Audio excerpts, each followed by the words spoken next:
Hoy vamos a ver sobre sincronicidad y la mente integrada. Bueno, especialmente en el día de ayer, estuvimos viendo la unidad de la vida desde distintas perspectivas. Estuvimos viendo el aporte que han hecho filósofos de la antigüedad, los presocráticos, Pitágoras, pensadores modernos, como Krishnamurti, Eckhart Tolle, etc. Luego vimos es decir, con esto, digamos, nos fundamentó que el concepto de la unidad de la vida, de que toda la vida es una sola cosa, no es algo nuevo inventado por la teosofía moderna, sino que realmente es una tradición que han afirmado todos los místicos y todos los grandes instructores y pensadores.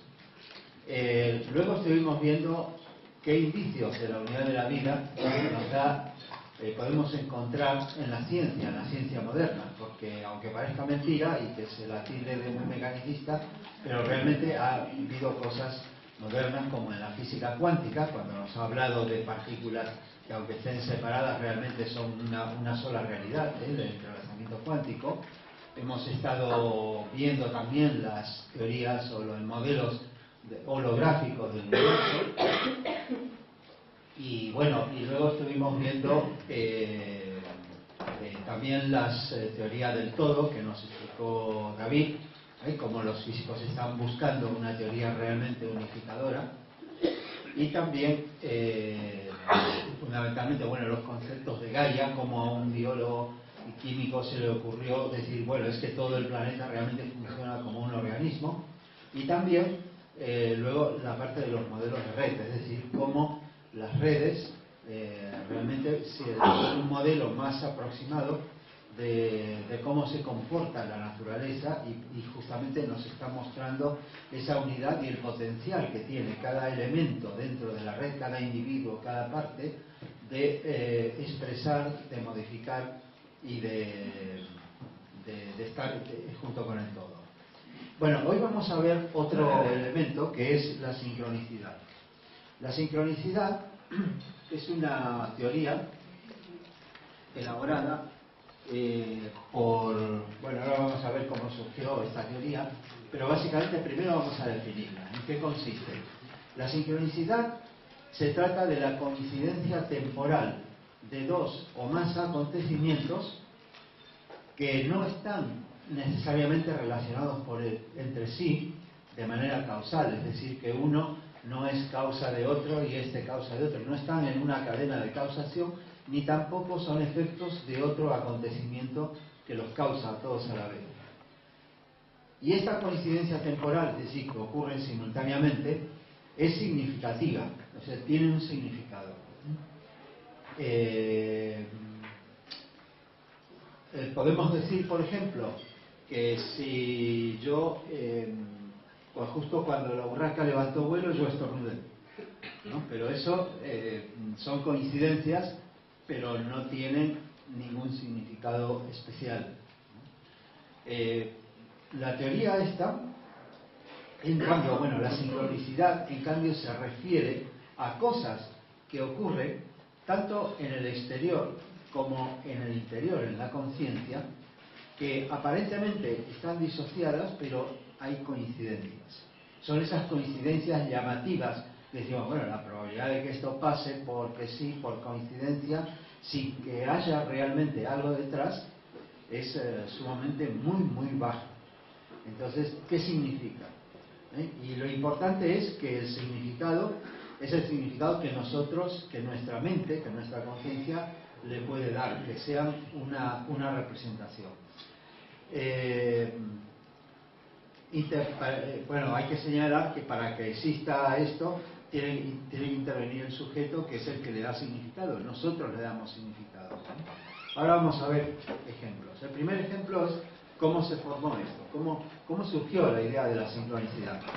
Bueno, se debe al psicólogo suizo Carl Jung, que estaba tratando fundamentalmente, resulta que él estaba en la consulta estaba tratando en la terapia a una paciente. Esta paciente en su estudio, esta paciente le relata que había tenido un sueño, que había soñado con un escarabajo egipcio, un escarabajo azul, no sé si los habéis visto, ¿no? Entonces, en el momento que le está relatando el sueño, Jung dice que escucha un ruido en la ventana y cuando se da vuelta a verla, resulta que del lado de afuera había un insecto que era lo más parecido que podía encontrar en la zona, en el lugar y todo, a un escarabajo azul que golpeó la ventana. Entonces decía que además era raro, no era tan probable, no era como si dices, mira, es que hay, no sé, un abejorro o de estos, como decíamos aquí, de los más comunes. Entonces eso le llamó la atención, dice, caramba, me acaba de relatar que hay que estuvo soñando con un escarabajo y un escarabajo de repente viene, o algo que se parece muchísimo a un escarabajo azul, viene y golpea contra la ventana. ¿Qué significa eso? Bueno, eso simplemente le despertó la curiosidad y comenzó a investigar sobre el tema y encontró que efectivamente había muchas cosas que suceden de esa manera, es decir, donde hay sucesos que aparentemente están desconectados, pero que de alguna manera tienen una conexión significativa para nosotros.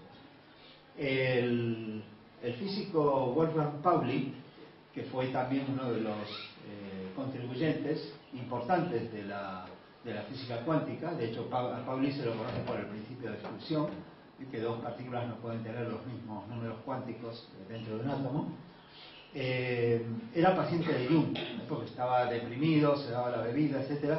Y aunque no lo trataba Jung directamente, lo trataba alguien de su estudio, pero claro, era también un investigador. Entonces empezaron a entablar relación entre ellos, especialmente por carta, y comenzaron a hablar del tema y a pensar, y los dos se sintieron sumamente atraídos y desarrollaron esto. Hicieron un libro conjuntamente en 1952 que fue la interpretación de la naturaleza y la psique, donde explicaban por primera vez la idea de la sincronicidad. Y decían básicamente que la psique y la materia están gobernadas por principios comunes, neutros, que en sí mismos no son identificables. Es decir, que había algo, un trasfondo, que no lo podían elaborar, decir, etcétera, o formalizar de alguna manera, concretar. Bueno, básicamente esto fue progresando y al principio los psicólogos se interesaban en la sincronicidad por la práctica clínica, porque veían que había muchas señales y que la gente percibía señales afuera. Por ejemplo, ha pasado esto y de repente eso lo percibe como algo que tiene que ver con un proceso interior que está pasando y que no alcanzaba a ver. Es decir, lo de afuera le da una pista, hace ver como la coincidencia de un patrón. Dice, ah, mira, esto, claro, y ahí se da cuenta de un proceso interior, de un conflicto o de un problema que no alcanzaba a ver, pero que algo expresado afuera que sí se lo hace ver. La sincronicidad, por lo tanto, entraba de lleno en el campo de lo que es la mente inconsciente. Pero Jung fue más allá y vio que aparecían símbolos, que los símbolos aparecen como lenguajes arquetípicos. Es decir, Jung también elaboró la idea del inconsciente colectivo. Jung se maravillaba de que civilizaciones, culturas en distintas épocas y distintos lugares tenían símbolos similares. Es decir, habían alcanzado a elaborar en partes del mundo que no estaban conectadas en la antigüedad y en distintos lugares, símbolos al final que eran muy similares. Por ejemplo, el dragón en China, la serpiente emplumada en América, ¿sí? en las indígenas americanos, y cosas así, eran símbolos que veía que de alguna manera tenían mucha similitud y que aparecían en distintas culturas. Entonces él pensaba, como pensaba Platón en el mundo de los arquetipos, que efectivamente había algo así como un inconsciente colectivo. El inconsciente colectivo es ese sustrato, esa base que conecta con los inconscientes de todas las personas. Para la psicología, la mente la dividen en mente consciente y mente inconsciente. Mente inconsciente no es que sea una mente así simplemente inferior o peor o mejor, sino que simplemente es aquel aspecto de la mente de la cual racionalmente no nos damos cuenta. Las emociones juegan un papel fundamental. Bueno, vamos a aclarar un poquito más acerca de la sincronicidad. Yo creo que todos nosotros habremos tenido muchas veces y tenemos circunstancias en las cuales nos ocurren cosas o ante nosotros suceden cosas que sí nos hacen pensar en algo que estamos, de lo cual estamos, digamos, preocupados o tenemos cierto interés. Aunque no es costumbre hablar de algo personal, pero sí tengo que decir, por ejemplo, cuando si examinamos nuestra vida, seguramente encontraremos sincronicidades relevantes. Fijaos que no es lo mismo sincronicidad que sincronismo. Sincronismo son cosas que suceden simultáneamente y ya está. Pueden estar o no relacionadas. Pero sincronicidad es cuando hay una relación entre ellas que es especialmente significativa. En el caso mío, me gustaría compartir una experiencia de cómo encontré a la Sociedad Teosófica. Yo estaba en Rosario, era muy joven, tenía creo que 15 años, y había, veía anuncios en el periódico de los Rosacruces de amor, ¿no? Que hacían una serie de preguntas que a mí me impactaban, ¿no? ¿Qué es la vida? ¿Cuál es el significado de la vida? ¿Y algo más allá? No sé cuánto y tal. Entonces yo escribí, en aquel entonces no había internet, escribí y me mandaron un folleto, me mandaron información, etc.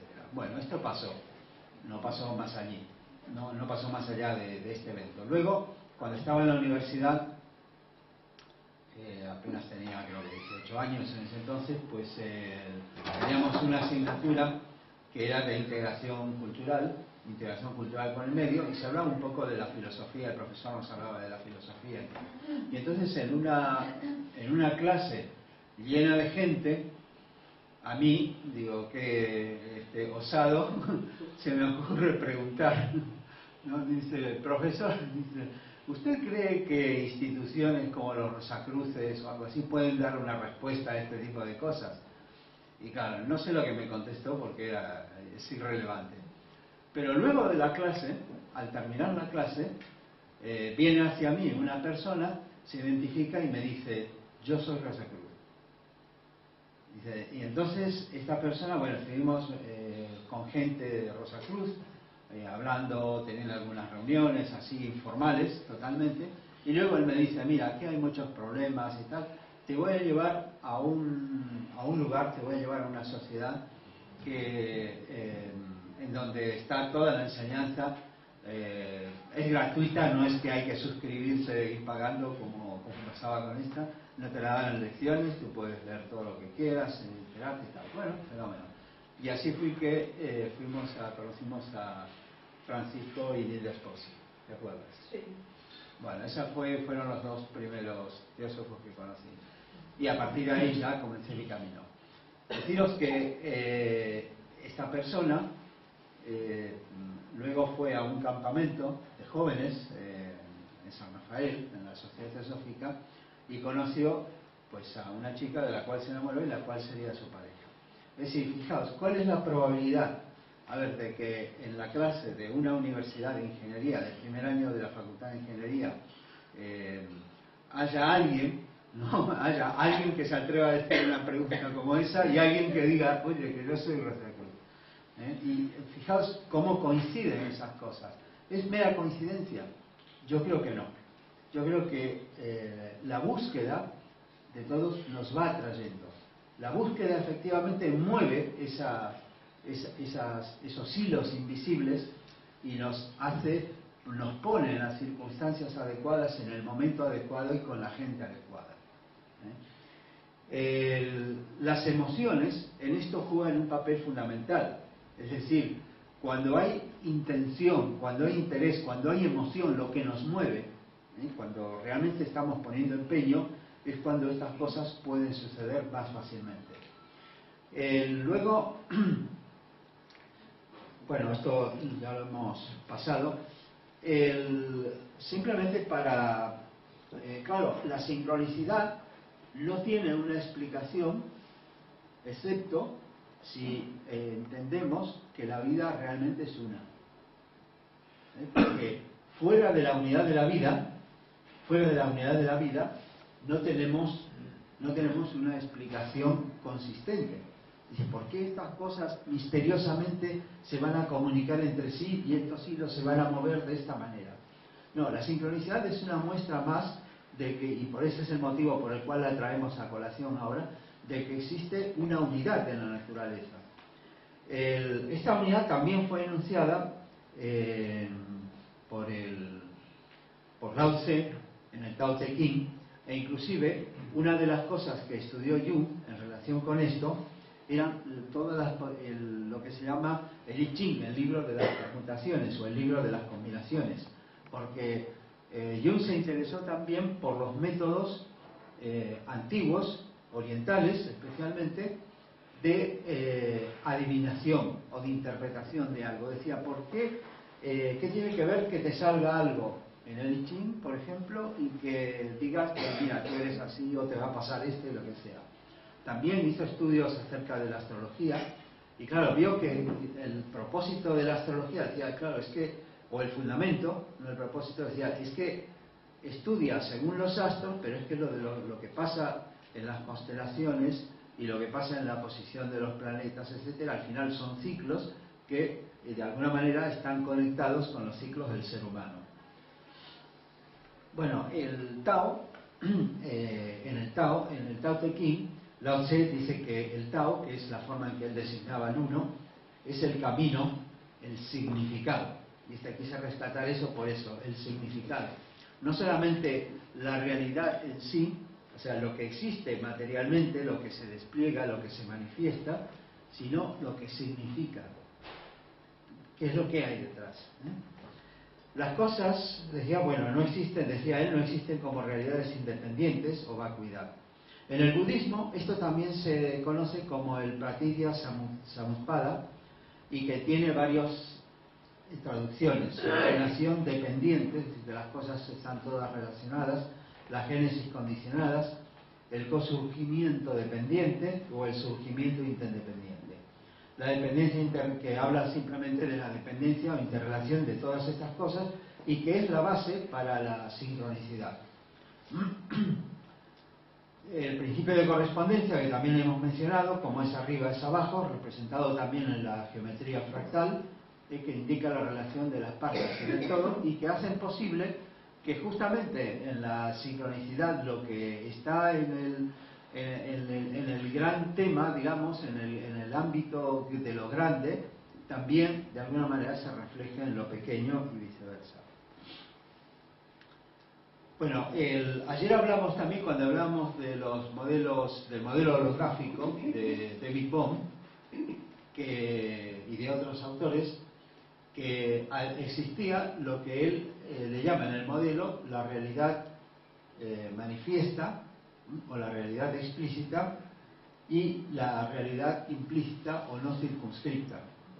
Deepak Chopra alude a esto como la realidad no circunscripta, es decir, este todo, que lo comparan con un holograma, con algo así, pero este todo que no alcanzamos a comprender, pero que todas las cosas que existen son como proyecciones de él, y donde están realmente el orden y todas las leyes y esa unidad es en este, digamos, en este nivel del holograma. Bueno, la cuestión es que volvemos un poco a la idea esencial, lo que ayer os recordáis que hablábamos de la red de Indra, esta red que decían los Puranas que el dios Indra había tejido una red muy especial con hilos de seda, donde estaban las intersecciones de los hilos había unas perlas muy especiales, porque en cada una de ellas se reflejaba todas las demás. ¿Sí? Entonces era una figura que nos aludía a que el todo, toda la red está reflejada realmente en cada una de las partes. Bueno, para Deepak Chopra dice que bueno, esto funciona un poco como las olas en el agua. La conciencia, las olas, sabéis que cuando hay oleaje en el agua, las olas no transportan agua, las olas son movimiento del agua.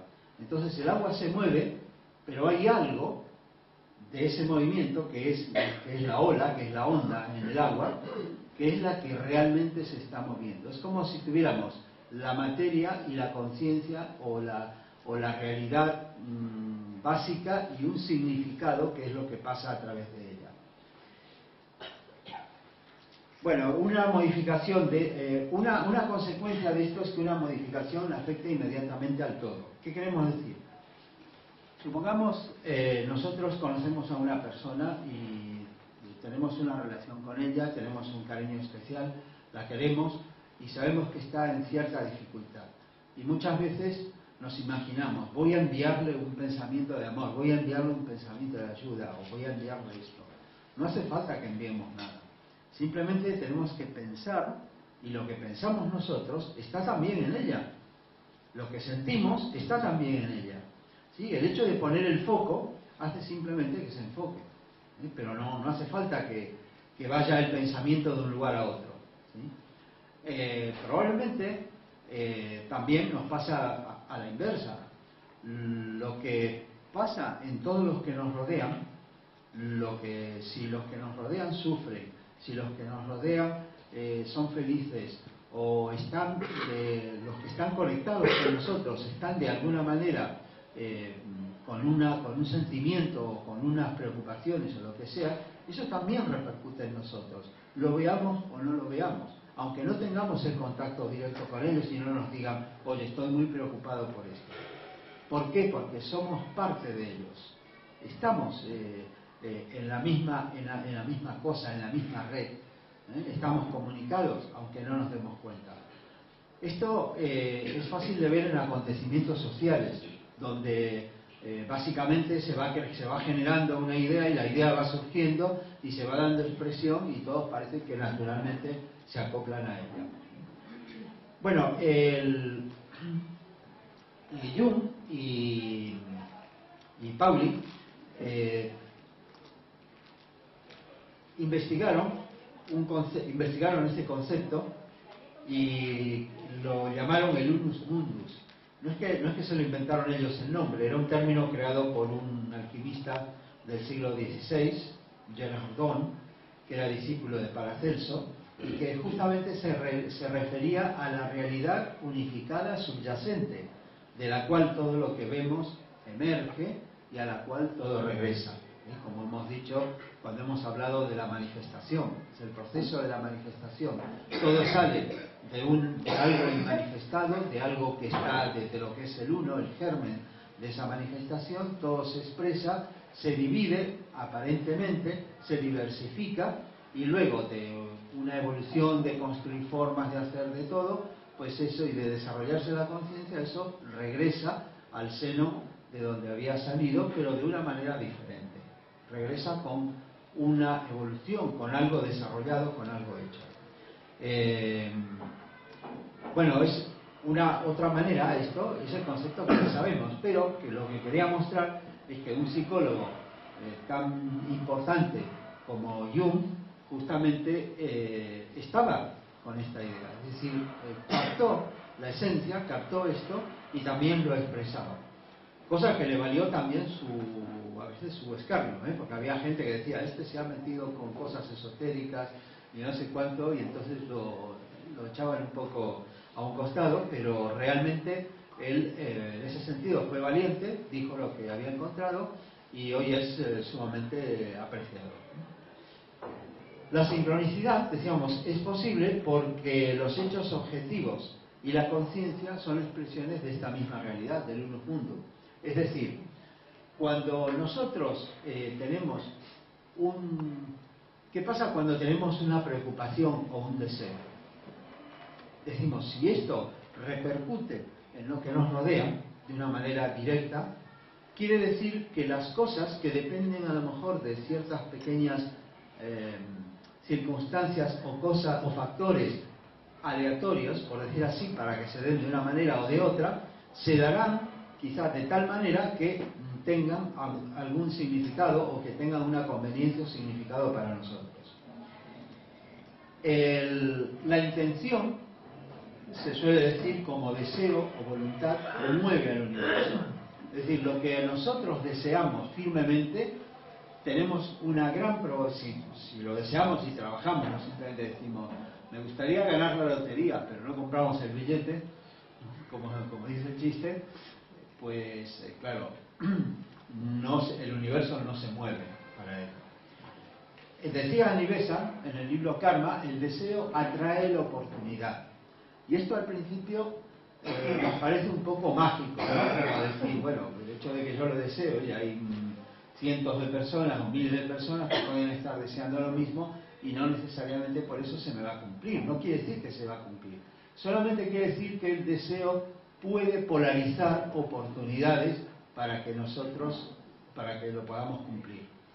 Por lo tanto, hay que tener cuidado con lo que se desea. Sí, es así. Es decir, no solamente polariza, no es que es algo que polariza lo externo, también nos polariza a nosotros. Nos hace ir inconscientemente al momento indicado, en el lugar indicado, de la manera indicada para que se produzca esta situación.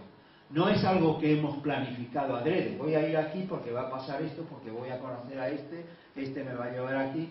No, para nada. Eso sucede todo a nivel inconsciente, pero sucede. Y entonces, el hecho es que nosotros tenemos que ser conscientes, tenemos que ser abiertos de que esto realmente es así y que podemos empujar de alguna manera el mundo y lo que viene. Lo que viene no es aleatorio y no solamente está condicionado por el karma, por lo que hemos hecho. Ayer veíamos un vídeo de Juan Viñas que hablaba sobre el karma y el karma maduro y el karma y decía, claro, que lo que nos pasa, a lo mejor él decía, 5 cosas de nuestra vida a lo mejor son karma de resultado de cosas que hemos hecho en encarnaciones anteriores, pero el resto es resultado de lo que hacemos ahora.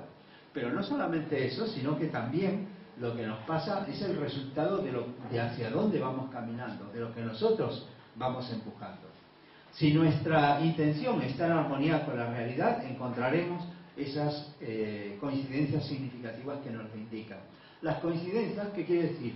Que nosotros tenemos, si estamos abiertos, vamos a encontrar a veces indicios.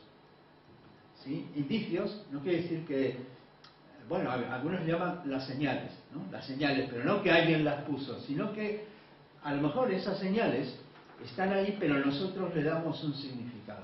Nosotros las vemos, las entendemos y por analogía o por relación directa encontramos un significado que tiene una repercusión en nuestra propia conciencia y entendemos o nos hace entender algún proceso determinado. Las fuerzas del todo son las que producen la sincronicidad y descubrirlo y ser consciente de ello es cuestión para aprovecharlas. El escritor Paulo Coelho decía, cuando una persona desea realmente algo, el universo entero conspira para que pueda realizar su sueño. Basta con aprender a escuchar los dictados del corazón y a descifrar un lenguaje que está más allá de las palabras, el que muestra aquello que los ojos no pueden ver. ¿Cuántas veces alguien nos dice, no, mira, nos explica lo que te pasa es esto y lo otro, y nosotros, bueno, lo dice, pero nos entra por aquí, nos sale por aquí, o no lo entendemos. Pero luego, algo que sucede afuera, en la naturaleza, en otra persona, una situación, algo que vemos y decimos, vaya, qué coincidencia, claro, justo, ahora lo veo. Dice, ¿fue casualidad que hubiéramos visto justo esa película, esa serie, lo que sea? Seguramente no. ¿Qué quiere decir? Que en la cadena de televisión han pensado, mira, a Carlos le está teniendo este problema, le vendrá bien y vamos a echar este capítulo de esta serie esta noche. Probablemente tampoco. Pero nosotros nos hemos puesto frente al televisor en el momento adecuado y hemos prestado atención, ¿sí? Entonces eso es lo que significa un poco la sincronicidad. En definitiva, la sincronicidad, bueno, es la experiencia de las coincidencias significativas que parecen requerir cierta resonancia. Es decir, tiene que haber un estado de tensión, ¿no? Porque si pasamos frente al televisor, miramos y todo, y no nos enteramos de nada, pues tampoco nos va a decir ningún mensaje. ¿Sí? Es decir, necesita que nosotros estemos atentos, atención, observar, estar atento, tener claro, estar abierto, tener claro que todo pueden ser mensajes. No vamos a tampoco andar buscando, mira, ¿qué significa que esté el mando al lado de la campanilla? A ver. Pero sí que a veces hay mensajes, cosas significativas, lo cual es lógico, porque si el universo es uno, es fractal, el todo está en todo, quiere decir que vamos a poder encontrar esas coincidencias y esas cosas que nos explican cómo funciona todo y cómo funcionamos nosotros, porque buscamos conocernos a nosotros mismos. Este tipo de cosas se dan precisamente, esta atención o esta tensión también en general, cuando tenemos ciertos estados de crisis. ¿Sí? Cuando estamos, a lo mejor ya necesitamos buscar desesperadamente una solución, encontrar la respuesta a algo determinado, a un hecho que nos pasó, y por lo tanto estamos más abiertos a tratar de comprender a lo nuevo, a lo desconocido. Ejemplos de estos estados: un enamoramiento, una muerte, pérdidas, cambio laboral, o una obra creadora intensa. Jung encontró que este tipo de cosas son las que favorecen la aparición de sucesos, de acontecimientos de sincronicidad. Hay un autor sobre la sincronicidad, David Pitt, que dice que es como esta reestructuración interna, es como si esta reestructuración interna produjese resonancias externas, o como si una explosión de energía mental se propagase hacia afuera en el mundo físico. Es decir, aquí nos viene a decir también que lo externo y lo interno están plenamente relacionados. Lo que pasa en los sucesos, en el mundo de la relación afuera, y lo que pasa en nuestra conciencia son semejantes, tienen semejanza, tienen relaciones. La sincronicidad, por decirlo de alguna manera, es la voz de la naturaleza. Es esa voz de la relación, del unus mundus, del todo que es relacionado. Nuestro trabajo es captar y decodificar ese mensaje. La verdad puede pasar 20 veces ante nuestros ojos y nosotros no verla en absoluto. ¿Sí? El peligro, el sesgo de confirmación, lo que se llama, bueno, cualquier cosa que vemos, enseguida lo asociamos y decimos, visto, esto era así, por eso fue simplemente comprender o tratar de decodificar de manera equivocada el mensaje o captar el mensaje equivocado. Pero requiere atención, discernimiento, mente abierta, intuición, tratar de captar exactamente qué es lo que está, cuál es el patrón, qué es lo que está pasando, y desapego. ¿Sí? Porque si nosotros estamos muy apegados a una forma de ser, a una forma de pensar, a unas circunstancias, no vamos a ser capaces de ver, por ejemplo, el cambio que se está produciendo, o el cambio que tenemos delante, el desafío que tenemos delante.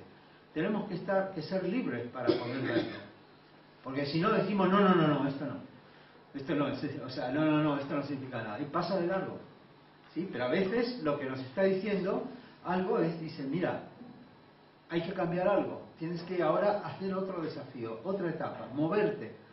La vida es constante cambio, decía Heráclito de Éfeso. Entonces, ese cambio lo tenemos reflejado también en la corriente de la vida.